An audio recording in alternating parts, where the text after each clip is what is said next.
so far.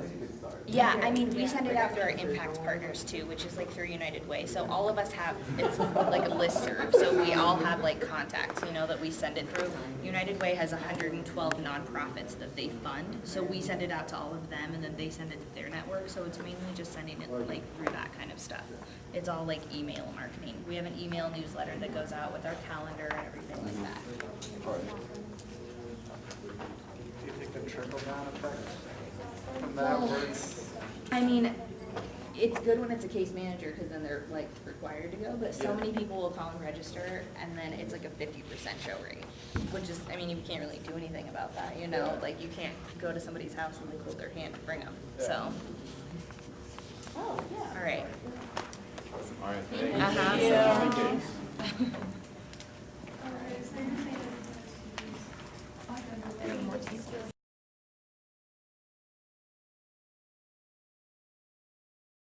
How are you doing? Yeah, good to see you too. What are you doing here? I am doing Project Run With It today, and we that? are working. It is a competition basically, and we're going to be helping nonprofit organizations just better their organizations. Right now, we're working on a marketing proposal to help them reach more clients. The organization I'm working with. So. Very nice. How long will it take? We will be done tomorrow at midnight, so we have a little bit of time to do a lot of work. So. Very good. Is it a competition? It is a competition, yes. We're very competitive. My team wants to win. So. Fabulous. Thank you very much. Thank you.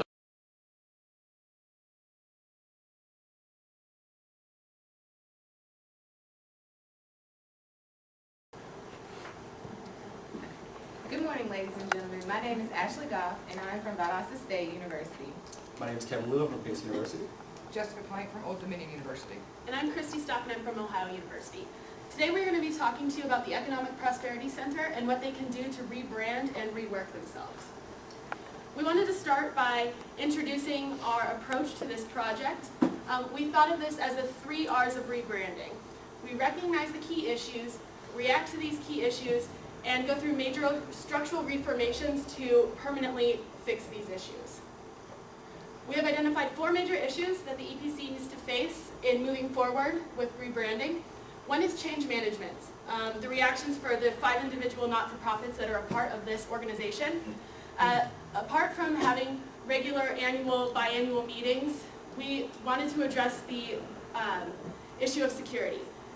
We noticed that the EPC already has a template that clients need to fill out with giving personal information about themselves to the organization, and we feel that that should be property of the EPC. Any information that is further needed by a particular not-for-profit should be disclosed to the EPC on a client-by-client preference. So for instance, if, the IRS did not allow the not-for-profit that's doing the tax returns to disclose the information to the EPC, that information would remain private to the particular not-for-profit. Also, the EPC has not established a cohesive brand image yet. Not-for-profits still operate as and identify themselves as individual entities. And the website at denver.gov is not reflective of the EPC's goal in helping the Denver area as opposed to just the city of Denver.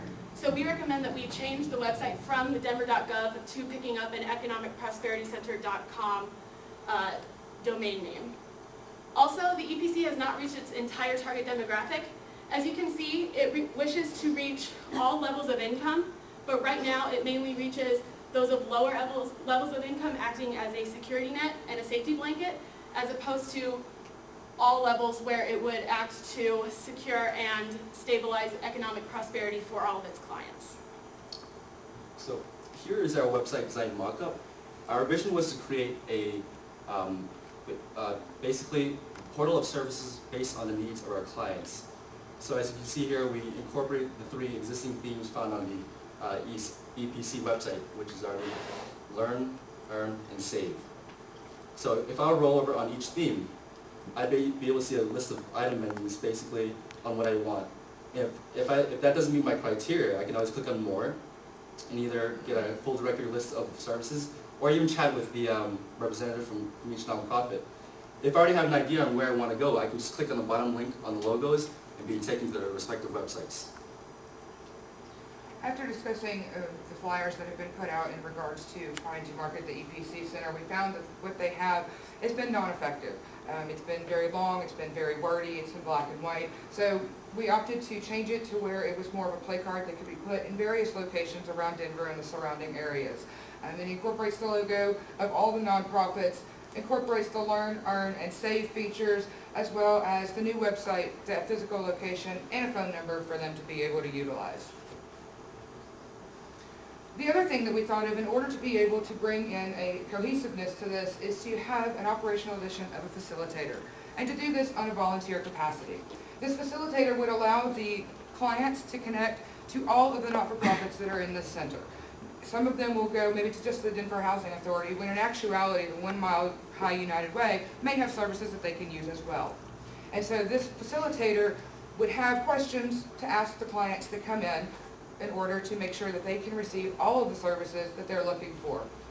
The virtual client assistant would be something that was web-based, so they could do this as well.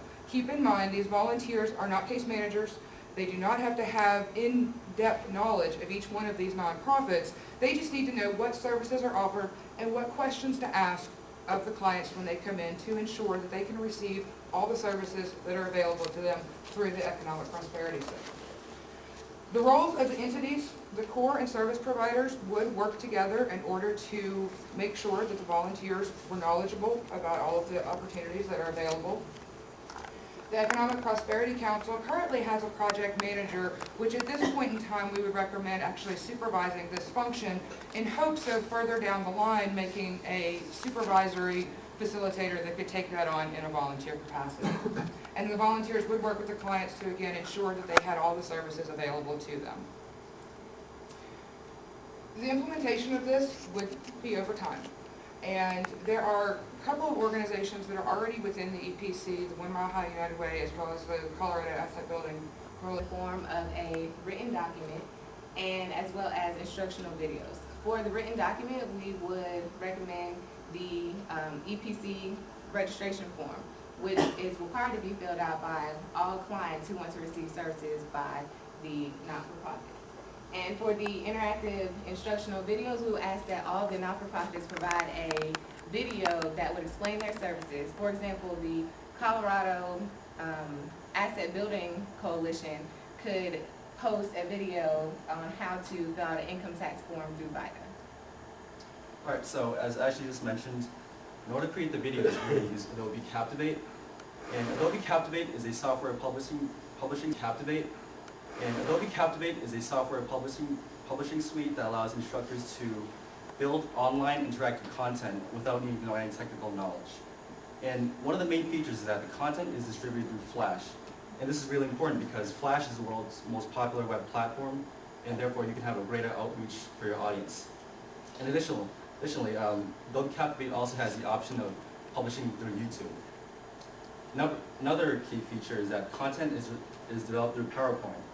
And this is important because as not-for-profits, you want to minimize cost and time training for new software packages. So from the get-go, you can already drag and drop your files and to make a powerful Captivate publication.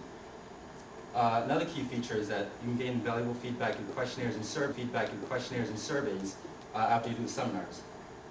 But another more important feature is the instant message capability, because we feel that members will be more willing to ask personal and sensitive questions through the filter of a computer screen rather than they normally would at an office during a face-to-face interaction. In terms of the cost, one license for Captivate costs $400, and if you want extended capabilities, it costs $39 per month on a subscription basis by Adobe. So here we have a table of expenses. As you see, we have website redesign, marketing, and so on and so forth. We've also listed the existing sources of funding, which mostly comes from government grants, as well as donations from increased community awareness programs, and also time from volunteer labor. We do understand that these are not changes that can be implemented overnight, and so we've put up a timeline that implement all of these changes over the next 3 months, stretching over the next year and a half.